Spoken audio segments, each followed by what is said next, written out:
Nadreen, Pakistan में दहशतगर्दी के वाक़यात बढ़ते चले जा रहे हैं। पाकिस्तान की मीडिया को मना किया गया है कि आपने रिपोर्ट नहीं करना और ज़्यादा रिपोर्ट बिल्कुल नहीं करना, ना इसके ऊपर प्रोग्राम्स करने। मैंने थोड़े दिन पहले आपको बताया था कि पाकिस्तान की इंटेलिजेंस एजेंसी ISI की जानिब से सहाफ़ियों को बुलाकर जो अहम अहकामात दिए गए, उनमें यह भी कहा गया कि आपने दहशतगर्दी के वाक़यात को पाकिस्तान में रिपोर्ट नहीं करना। हाँ, ये जितना ISPR की जानिब से बताया जाए या जितना सरकार की जानिब से बताया जाए, बस आप उतना रिपोर्ट करेंगे। अभी पाकिस्तान के फील्ड मार्शल ईरान गए हुए थे। बलूचिस्तान में दहशतगर्दी का बड़ा खौफनाक वाक़या हुआ। उनकी जो प्राइमरी रिस्पॉन्सिबिलिटी है वो पाकिस्तानियों की हिफाजत है। दहशतगर्दी से, दुश्मनों से पाकिस्तानियों को बचाना, ये उनकी पहली जिम्मेदारी है जिसके लिए उनको तनख्वाह दी जाती है, उनको इस ओहदे पर बिठाया गया। लेकिन वो पाक चीन दोस्ती के चक्कर में वो चाइना चले गए। अब यानी फील्ड मार्शल पहले ईरान में गए, अब चाइना चले गए। कभी वो गल्फ में चले जाते हैं, कभी अमेरिका में चले जाते हैं, कभी वो यूरोप में चले जाते हैं। लेकिन जहां उनकी जरूरत है वहां वो अभी नहीं गए। अभी वो चाइना चले गए, इसके बाद भी उनके कुछ विजिट्स हैं, वो कहीं और चले जाएंगे। तो उनकी जो ड्यूटी है वो पाकिस्तानियों की हिफाजत है। यहाँ खौफनाक दहशतगर्दी हो रही है और वो फॉरेन टूर्स कर रहे हैं। इसमें देखिए, शहबाज शरीफ का तो बनता है जाना, और वो कैबिनेट के बहुत सारे लोगों को भी लेकर गए। सरकारी खर्चे में लोगों की फैमिलियां भी वहां हमने घूमती हुई देखी, वो भी अपना प्रोटोकॉल एंजॉय कर रहे हैं। मुझे अच्छी तरह याद है कि 26 नवंबर को पाकिस्तान तहरीक इंसाफ के एहतजाज के दौरान एक थर्ड पार्टी ने या किसी नामालूम आदमी ने, वैसे किसी और पार्टी से उस बंदे का ताल्लुक था, उसने अपनी गाड़ी से 4 रेंजर्स वालों को कुचल दिया था और वो जाँ बहक हो गए थे। वहां पे नमाज जनाजा में ये लोग सारे इकट्ठे होकर वजीर आजम, आर्मी चीफ सारे गए थे और वहां फील्ड मार्शल की आंखों से अंगारे फूट रहे थे। पाकिस्तान तहरीक इंसाफ के खिलाफ फौलादी अजम उस वक्त दिखाया गया था। मगर अब जबकि दहशतगर्दों ने बदतरीन दहशतगर्दी की है और दर्जनों शहरियों को और एहलकारों को शहीद किया, तो यहां शोहदा के जनाजों में नहीं गए बल्कि चाइना चले गए आर्मी चीफ। खैबर पख्तूनख्वा में दहशतगर्दी होती है, आर्मी चीफ वहां जनाजों में नहीं जाते बल्कि वो चले जाते हैं बैरून मुल्क दौरों पर। लेकिन पाकिस्तान तहरीक इंसाफ के एहतजाज के दौरान कोई और आदमी मार देता है, रेंजर्स वालों को शहीद कर देता है, तो उसमें आर्मी चीफ जरूर जाते हैं ये पैगाम देने। यानी पॉलिटिकली ये मौजूदा आर्मी चीफ आसिम मुनीर साहब इतने मुतनाज़े हो चुके हैं, इतने मुतनाज़े हो चुके हैं, और सारी दुनिया जानती है कि ये एक पॉलिटिकल पार्टी के सख्त मुखालिफ है और ये बतौर एक पॉलिटिकल एंटिटी उस पॉलिटिकल पार्टी को और उसके लीडर को खत्म करना चाहते हैं। ये इतना एक्सपोज तो कभी भी कोई आर्मी चीफ नहीं होता। तो ये इदारे के लिए बड़ी खतरनाक चीज है। लेकिन हम देख रहे होती हुई पाकिस्तान की मीडिया पर जनाब वो पिंकी जो थी मंशियात फरोश, वो उसके मामला बहुत ज्यादा उठाए गए। वो एक चद्दड़ है, एक एक्ट्रेस है, उनका मामला बहुत ज्यादा आसमान पे उठाया गया है। अच्छा, मेरे से भी कुछ लोग पूछते हैं जी इस पे आपकी राय क्या है, तो मैं सादी सादी बात आपको बताता हूँ कि निजी जिंदगी के मामलात में किसी की भी वो में नहीं जाता। लेकिन फिर भी जब एक खातून कह दे ना, तो उसका मतलब है ना। फिर किसी भी मर्द को, चाहे वो किसी भी ओहदे पे हो, कितना भी ताकतवर हो, उसे कोई इख्तियार नहीं है कि वो उस खातून को हरासा करे। इसकी सख्त सजा मिलनी चाहिए। मैं बिल्कुल क्लियरली ये कह रहा हूं। और क्योंकि कुछ लोग सवाल इसलिए पूछ रहे थे कि मियां अली अशफाक वहां पे, तो मैंने पहले भी बताया कि भाई वो एक आजाद अपनी जिंदगी गुजारते हैं, उनके अपने केसेस हैं, वो जहां मर्जी अपना केस लड़े। इससे पहले वो PMLN के भी वकील रह चुके हैं। कैप्टन सफदर का गालिबन केस लड़ा था और लोगों के भी लड़े हैं, PTI के लोगों के भी लड़े हैं। तो वो मेरा ताल्लुक अलग है, लेकिन ये काम उसका अलग है। अब यहां पे मेरी राय जो सादी सादी है वो ये है, किसी भी मर्द को, चाहे वो जितने मर्जी बड़े ओहदे पे हो, जितना मर्जी ताकतवर हो, किसी भी खातून को हरासा करने का उसे कोई हक नहीं है। जब खातून ने बोल दिया ना, तो उसका मतलब है ना। और ये बड़ी एक क्लियर, ये इंसानी बुनियादों पे देख लें, कानूनी बुनियादों पे देख लें, आप जिस मर्जी बुनियाद पे रख के इसको परख लें, ये कानून ऐसे ही है और ये मामला ऐसे ही होना चाहिए। बाकी सारी कहानियां है। नाजरीन, मैं आपके सामने अब जरा एक इश्तिहार रखने वाला हूं। ये इश्तिहार देखें आप। ये ईद आने से पहले इन्होंने इश्तिहारात देना शुरू कर दिए। ये मरियम नवाज का फोटो, आधे आधे सफ़े। अभी ये अयाशी वाले जहाज में घूम कर आए हैं अपनी सहेलियों के साथ, दोस्तों के साथ। और अब वजीर आला मरियम शहबाज के सुतरा प्रोग्राम के तहत ईद उल अजहा के मौके पर, भाई लोगों के पास जानवर खरीदने के पैसे नहीं है। एक तो मेरी आप सबसे गुजारिश है कि जो लोग कुर्बानी करें वो गोश्त को अब स्टोर ना करें। हमारे बहुत सारे सफेद पोश लोग ऐसे हैं जो पहले कुर्बानी कर सकते थे, वो अब नहीं कर पा रहे क्योंकि उनके पास पैसे की किल्लत है। पाकिस्तान में लोगों की कुव्वत खरीद बहुत कम हो गई है, इस वजह से लोग बहुत परेशान हैं। बहुत सारे ऐसे लोग जो आपके आसपास पहले कुर्बानी करते थे, कोई बकरा ले आते थे, मिलजुल कर हिस्सा डालकर वो बैल ले आते थे, अब वो कुर्बानी नहीं करते। तो अब जबकि वो लोग कुर्बानी नहीं कर रहे, तो इसमें जिम्मेदारी जो लोग कुर्बानी कर रहे हैं उनकी बढ़ जाती है कि वो अपना हिस्सा भी उन्हें दें, लोगों को ज्यादा से ज्यादा तकसीम करें ताकि वो भी ईद की इन खुशियों में शामिल हो सकें। बहरहाल जानवर ही बहुत थोड़े हैं तो सफाई तो फिर ज्यादा करनी नहीं पड़ेगी इन्हें। मंडियों के अंदर ऐसा लगता था बहुत रश होगा, लेकिन जो लोग जा रहे हैं वो बता रहे हैं जनाब रश ही नहीं है, लोग आ ही नहीं रहे, लोगों के पास पैसा ही नहीं है।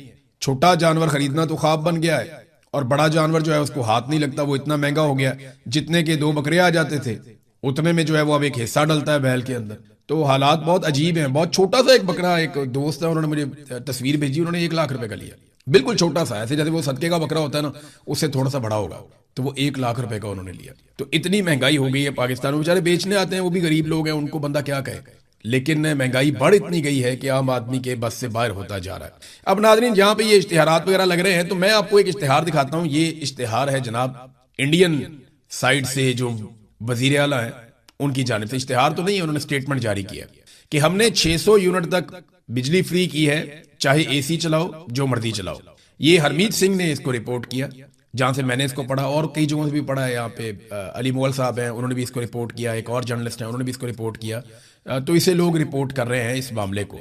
अब देखें ना, वो चढ़दा पंजाब है, ये लहंदा पंजाब है, यानी वहां पे भी पंजाब है, यहाँ पे भी पंजाब है, ये इकट्ठा होता था पहले। फिर पाकिस्तान बन गया 1947 में, वो अलग हो गया, इंडिया के पास चला गया, ये पाकिस्तान के पास आ गया। वहां पे एक वजीर आला है और यहाँ पे भी एक वजीर आला है। तो वहां पे जो सीएम है मान साहब, और यहाँ पे जो सीएम है ये मंजूर नजर और ताकतवर हलकों की पसंदीदा और एक रॉयल फैमिली से ताल्लुक रखने वाली खातून, जिन्हें हर चीज सोने की प्लेट में और सोने का चमचा मुंह में लेकर पैदा होने वाली, ये इनको जनाब यहाँ पे वजारत आला तोहफे में दी गई है। ये बगैर मैंडेट के आई हैं, वहां वो मैंडेट के साथ आए हैं मान साहब। तो उन्होंने अपने लोगों के लिए 11 अरब इंडियन रुपए का एक थर्मल प्लांट लिया, अपने जाती हुकूमत की कैपेसिटी से जो पैसा उनका निकला बचत करके, उससे उन्होंने 11 अरब इंडियन रुपए का एक पावर प्लांट लिया, और अब वो भारतीय शहरियों को वहां पे मुफ्त बिजली फराहम कर रहे हैं। दूसरी तरफ यहाँ पे शहजादी ने अपने लिए 11 अरब रुपए का एक अय्याशी वाला लग्जरी तैयारा लिया, और उसमें सफर करने के बाद इनकी सहेलियों में से एक का मैं इंटरव्यू सुन रहा था, छोटा सा क्लिप, वो बता रही थी कि बाकू आजरबाईजान के खानों का जायका कितना मजे का है। मैं वहां पे रहा हूं, वाकई उनके खाने अच्छे हैं, लेकिन मामला ये है कि ये क्या बकवास है, लोग भूख से मर रहे हैं, वो बिजली के बिल नहीं दे पा रहे, और आपने वादा किया था कि 300 यूनिट तक बिजली का बिल नहीं आया करेगा। वादे का आपने उल्टा कर दिया कि 200-300 यूनिट तक भी जो बिजली इस्तेमाल करता है उसे 4 गुना बिल आता है, और जो सब्सिडी थोड़ी बहुत रह गई थी वो भी आप लोगों ने IMF के कहने पर वापस छीन लिए। तो एक तरफ वो वजीर आला है जिसने कुछ भी वादा इस तरह का नहीं किया था, लेकिन वो मुफ्त बिजली दे रहा है, अपने शहरियों को कहता है एसी चलाओ, जो मर्जी करो। एक तरफ ये है, ये अय्याशी वाला जहाज लेकर आए और अपने शहरियों को बैठकर कहानियां सुना रहे हैं कि उस जहाज में बैठकर जब हम बाकू गए तो वहां के खाने बहुत मजेदार थे, टेस्ट बहुत अच्छा था। ये टेस्ट उन लोगों को बता रहे हैं जो भूखे हैं, यानी अब आपकी कहानियों से लोग अपना पेट भरेंगे। बहुत बेहिसी है। अच्छा, ये जो लोग हैं ये तो बहुत बेहिस हैं, लेकिन इनको लाने वाले बहुत बेगैरत हैं। मैं ये लफ्ज सोच समझ के इस्तेमाल कर रहा हूं कि अगर गैरत होती और गैरत का फुकदान ना होता तो कौम के साथ इस किस्म का भोंडा और घटिया मजाक ना किया जाता कि कौम ने जिनको मुस्तरद किया उनको लाकर कौम के ऊपर मुसल्लत कर दिया। अब वो कौम की गुर्बत का, कौम की परेशानियों का मजाक उड़ाते हैं, ये कहकर कि वहां जहां हम गए थे ना, आपके पैसों से खरीदे हुए लग्जरी जहाज में बैठकर वहां खाने बहुत मजे के थे और हमने बहुत इंजॉय किया। ये नादरीन इनकी सूरत हाल है। IMF से जितना कर्जा लिया पाकिस्तान ने पिछले 2 साल में, ये भी सुन लें आप, जितना कर्जा पाकिस्तान ने पिछले 2 साल में IMF से लिया, देखे ना, उसके लिए IMF के तरले किए, मिन्नतें की, खुशामदें की, कभी अमेरिका के पांव पकड़े, कभी यूरोप के पांव पकड़े, हर जगह पे जाते हैं, जाकर कोशिश करते हैं कि IMF थोड़े पैसे दे दे। तो जितना पैसा पाकिस्तानी हुक्मरानों ने IMF से लिया गुज़िश्ता 2 सालों में, उससे ज्यादा डकैती इन्होंने पाकिस्तानियों की जेबों पे सिर्फ एक जगह पे डाली है। पेट्रोल के ऊपर जो लेवी इन्होंने पाकिस्तानियों से 2 साल में वसूल की है वो IMF से लिए गए पैसे से ज्यादा है। IMF के तो ये पैरों में गिरते हैं और पाकिस्तानी अवाम को पैरों में रखते हैं। जिनसे ज्यादा पैसा लिया उनको पैरों में रखते हैं और जिनसे थोड़ा पैसा लिया उनके पैरों में गिरते हैं। ये पाकिस्तान की सरकार, और उसकी वजह पता क्या है? IMF जब इनको पैसा देता है ना तो IMF इनको गिनवा कर देता है, इनको इनकी औकात में रख कर देता है। पाकिस्तानियों का प्रॉब्लम यह है कि पाकिस्तानी इनको इनकी औकात में नहीं ला रहे। जिस दिन आप इनको इनकी औकात में लेकर आए और आपने इनको बताया कि जनाब हमारे पैसों से तुम तनख्वाहें लेते हो, ये बेशर्मी, ये बेगैरती और ढिठाई बंद करो और पाकिस्तान को चलने दो, हम फैसला करेंगे कि पाकिस्तान कैसे चलेगा। जिस दिन आप इनको बताएंगे उस दिन ये आपके भी कदमों में बैठेंगे, लेकिन उसके लिए पहले आपको अपने वोट की ताकत इस्तेमाल करनी पड़ेगी, और सिर्फ इस्तेमाल नहीं करनी पड़ेगी, उसको राइज करना पड़ेगा। वोट तो आप डाल देते हैं लेकिन निकलता किसी और का है। अब पाकिस्तानियों को इसका हल भी निकालना पड़ेगा। नाज़रीन, मैं आपको एक यहाँ प्रोजेक्ट था नीलम झेलम, इसके अंदर आपको याद होगा, आपका जब भी कोई आप बिल निकाले ना अपने घर में कोई भी आप बिजली का, तो उसमें नीलम झेलम सरचार्ज उसके ऊपर लिखा हुआ होगा। ये आप निकालें और निकाल के पढ़े, हर साल हर महीने आप ये पैसा दे रहे हैं, नीलम झेलम सरचार्ज। आप पता क्यों ये पैसा दे रहे हैं? ताकि नीलम झेलम का एक मंसूबा बन रहा है, वहां से बिजली बनेगी और सिस्टम के अंदर शामिल हो जाएगी और पाकिस्तानियों को सस्ती बिजली मिलेगी। सन 2018 में ये प्रोजेक्ट मुकम्मल हुआ और सन 2024 में ये मंसूबा बंद हो गया। 2008 में इसे मुजफ्फराबाद और नीलम झेलम हाइड्रो पावर मंसूबे का इसका आगाज किया गया था 2008 में। इससे 969 मेगावाट बिजली हासिल की जानी थी, 500 अरब रुपए इसके ऊपर लागत आनी थी। ये रकम पाकिस्तान के शहरियों से बिजली के बिलों में मशहूर जमाना नीलम झेलम सरचार्ज के नाम से हर माह वसूल की गई। वैसे ये तहरीर वहीद मुराद साहब जर्नलिस्ट हैं, उन्होंने लिखी है, तो मैं वहां से आपको पढ़ के सुना रहा हूं। उनका क्रेडिट है, इसलिए मैं यहाँ पे उनका नाम लेना जरूरी समझता हूँ। वैसे ये खबर जो है वो मुख्तलिफ अंग्रेजी अखबारात के अंदर हर तरफ छपी हुई है, लेकिन मैं यहाँ से पढ़ के आपको बता रहा हूँ। सन 2018 में ये प्रोजेक्ट मुकम्मल हुआ और 2024 से मनसूबा बंद पड़ा हुआ है क्योंकि डिजाइन में इसके नुक्स था। किसी ने पूछा कि जनाब ये डिजाइन में नुक्स है तो क्यों है, और पानी को दरिया से टरबाइन तक लाने वाली जो सुरंग थी वो बैठ गई। लो कर लो बातें आप। इतना पैसा पाकिस्तानियों का खर्च दिया, कई सालों से पाकिस्तानी जो है नीलम झेलम सरचार्ज भर रहे हैं, दहाइयां हो गई दो, और आप पैसा देते चले जा रहे हैं और निकला क्या? सुरंगी बैठ गई। अब जिसने इसका डिजाइन बनाया कोई इसको बुलाकर पूछेगा? ये कौम के 500 अरब रुपए जाया करने की जिम्मेदारी का तयन करने के लिए क्या कोई इंक्वायरी करवाई गई, कोई कमेटी बनाई गई? कोई कमेटी अगर बनाई भी है तो वो कमेटियां डाल के बैठ जाती है, और ताहाल कोई भी इसकी जिम्मेदारी कबूल करने को तैयार नहीं है। इस मंसूबे को नेस्पाक वाले कॉपी पेस्ट इंजीनियर ने डिजाइन किया था। अब नेस्पाक पाकिस्तान का एक इदारा है, उन्होंने ये डिजाइन करके दे दिया मंसूबा, वो सुरंग बैठ गई। वो इसके ऊपर पूरी दुनिया के अंदर जो है जेलें हो जाती हैं, मुसीबतें बन जाती हैं कि भाई कौमी पैसा कैसे जाया हो गया। अब इसका हल क्या है? बस हल एक ही है कि ये मंसूबा नहीं चलेगा और बिजली के बिल में आप पैसे देते चले जाएंगे। अब आ जाए नाज़रीन कुछ आलमी खबरों की तरफ। तो रोला डालकर आलमी मंडी को थोड़ी ऑक्सीजन तो दी गई है कि जनाब मामला हल हो गया, लेकिन अमेरिका और ईरान दोनों की तरफ से ये बात पता चली है कि अभी शराइत मुकम्मल तौर पे राइज नहीं हुई और अभी मुआहदा हतमी तौर पे सामने भी नहीं आया। लेकिन जो चीजें मुआहदे में हैं वो मैं आपको बताता हूं। उससे पहले डोनाल्ड ट्रंप ने एक ट्वीट किया, ये इंपॉर्टेंट है, ये आपके सामने में रख देता हूं कि डोनाल्ड ट्रंप ने अब क्या कहा, और एक मुतालबा कर दिया उन सारे मुल्कों से जो इस मामले में स्टेक होल्डर थे। ये ट्रुथ सोशल के ऊपर डोनाल्ड ट्रंप ने एक ट्वीट किया। उन्होंने कहा, जी इस्लामी जमहूरिया ईरान के साथ मुज़ाकरात अच्छे अंदाज में आगे बढ़ रहे हैं, या तो ये सबके लिए एक बेहतरीन मुआहदा होगा या फिर ये मुआहदा नहीं होगा, यानी महाज़े जंग और फायरिंग की तरफ वापसी हो जाएगी, लेकिन पहले से कहीं ज्यादा बड़ी और शदीद तर, और कोई भी ऐसा नहीं करना चाहता। तो मुआहदा अगर होगा तो हमारी मर्जी का होगा, वरना नहीं होगा, वरना लड़ाई होगी, और लड़ाई हुई तो पहले से बहुत शदीद होगी। कोई ऐसा नहीं करना चाहता। फिर उन्होंने कहा सऊदी अरब के वली अहद मोहम्मद बिन सलमान से, फिर सारे वो नाम जिस तरह मैंने पहले आपको बताया था, इसमें फील्ड मार्शल का नाम भी है, कतर के और सारे हुक्मरानों के नाम लेने के बाद उन्होंने कहा कि इनके साथ बातचीत में मैंने वादे किया कि इस इंतहाई पेचीदा पहेली को सुलझाने के लिए अमेरिका की जानिब से की जाने वाली तमाम तर कोशिशों के बाद अब ये लाजमी होना चाहिए कि तमाम ममालिक कम अज कम बैक वक्त इब्राहिमी मुआहदे पर दस्तखत कर दें। अब्राहम अकॉर्ड, डोनाल्ड ट्रंप कहता है कि उसके ऊपर सारे दस्तखत कर दें। जिन ममालिक के हवाले से बातचीत की गई इनमें सऊदी अरब, कतर, पाकिस्तान, तुर्की, मिस्र, उर्दन और बहरीन शामिल हैं।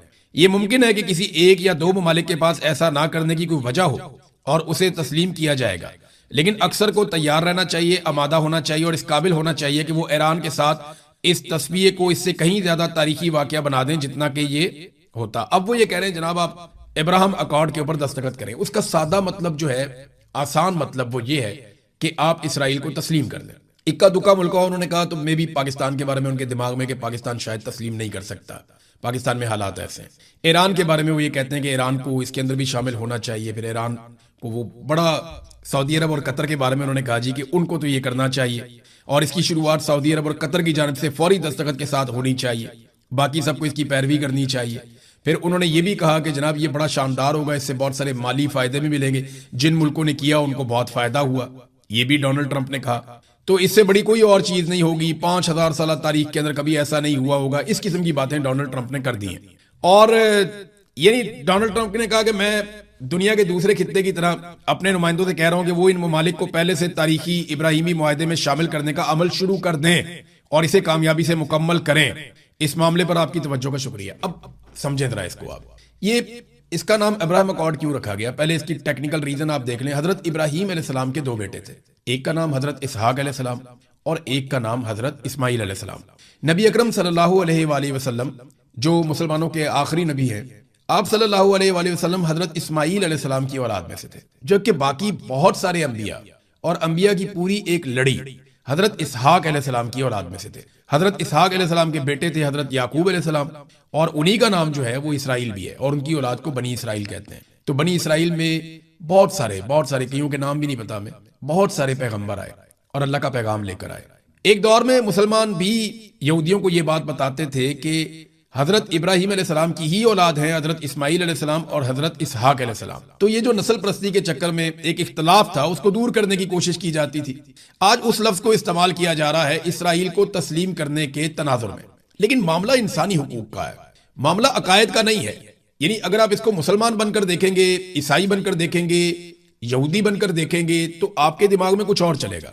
लेकिन अगर आप इसको एक इंसान बनकर देखेंगे तो आपको समझ आ जाएगी कि इसराइल ने जिस लेवल की ज्यादती की है निहत्ते फलस्तीनियों के साथ और आसपास के ममालिक में, उसकी कोई और मिसाल ये जदीद दुनिया के अंदर तो नहीं है। तो जब आप ऐसे देखते हैं तो उसूली नुक्ता नजर से आपके पास ये गुंजाइश कम हो जाती है कि आप इसराइल को तस्लीम करें।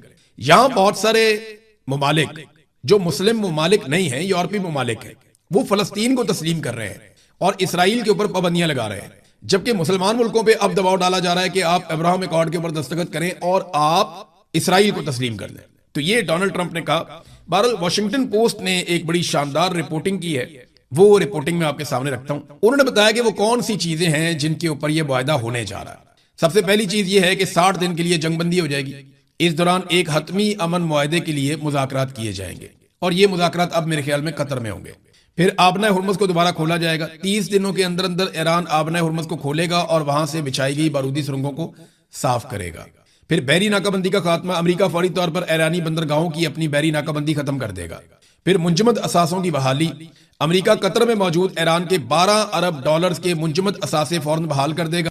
और ये मुआहदे पर दस्तखत करने के लिए ईरान की एक सख्त पेशगी शर्त थी और इसके लिए कतर पहुंच गए हैं बाकर कालीबाफ जो ईरानी स्पीकर हैं और वजीर खारजा अब्बास अराक्ची, वो अब कतर पहुंच गए हैं। कतर को इन्वॉल्व कर दिया गया है। अगर ये पैसा डीफ्रीज हो जाता है या ये पैसा ईरान को मिल जाता है तो आप ये समझें कि अब मुआहदा बहुत तेजी से आगे बढ़ सकता है। फिर जौहरी हथियारों से दस्तबरदारी का अज़म, अब ये तो ईरान पहले ही कह चुका है, फतवा भी मौजूद है आयतुल्लाह अली खामनई का, ईरान को इस पे प्रॉब्लम कोई नहीं होगा, बस यूरेनियम ईरान के अंदर रहे या अमेरिका के पास ना जाए। यानी रशिया ले जा सकता है, चाइना ले जा सकता है, मे भी पाकिस्तान ऐसा एक मुल्क हो सकता है, लेकिन अमेरिका को वॉर ट्रॉफी के तौर पे मुझे नहीं लगता कि वो यूरेनियम देने वाले हैं।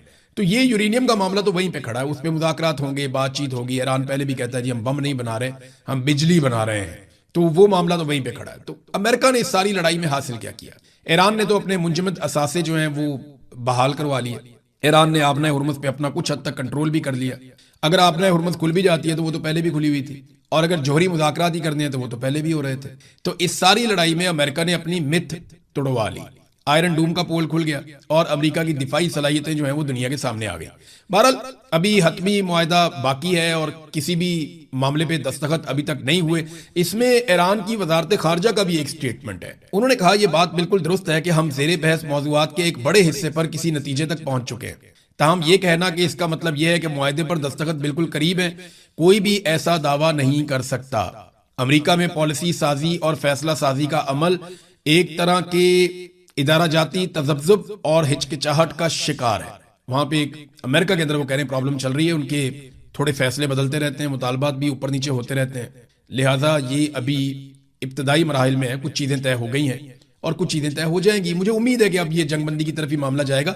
इंटरनेशनल मार्केट में थोड़ा सा इस्तेहकाम आया और उसका फायदा पाकिस्तानी शहरियों को मिलना चाहिए, क्योंकि सबसे बड़ा नुकसान पूरी दुनिया में पाकिस्तानी शहरियों को हुआ था। हालांकि पाकिस्तान में पेट्रोल भी आ रहा था, पुराना पेट्रोल भी मौजूद था, पाकिस्तान को सब सपोर्ट भी कर रहे थे, सहूलत भी मिल रही थी। इसके बावजूद पाकिस्तानी अवाम का कचूमड़ निकाल दिया शहबाज शरीफ और फील्ड मार्शल आसिम मुनीर ने मिलकर। तो अब ये इन दोनों से गुजारिश है कि जनाब हमते जंग टल गई है, तो मेहरबानी करके पेट्रोल की कीमत को 150 रुपए लीटर पे वापस ले जाएं। नाजरीन, एक स्टेटमेंट जो है वो अमरीकी वजीर खारजा ने भारत की सरजमीन पर खड़े होकर दिया। मैं स्टेटमेंट आपको सुनाता हूं, बात इस पे हम नेक्स्ट वीलॉग में करेंगे अभी क्योंकि लंबा हो जाएगा। इंडिया हमेशा इस हकीकत की तरफ इशारा करता रहा है कि पाकिस्तान की सरजमीन से मुसल्लह दहशतगर्द ग्रुप काम कर रहे हैं जो इंडिया को निशाना बनाते हैं। वो हमेशा इस हवाले से फिक्रमंद रहते हैं। अब मैं इंतजार करूंगा कि शहबाज शरीफ और फील्ड मार्शल आसिम मुनीर इसका जवाब कब देते हैं।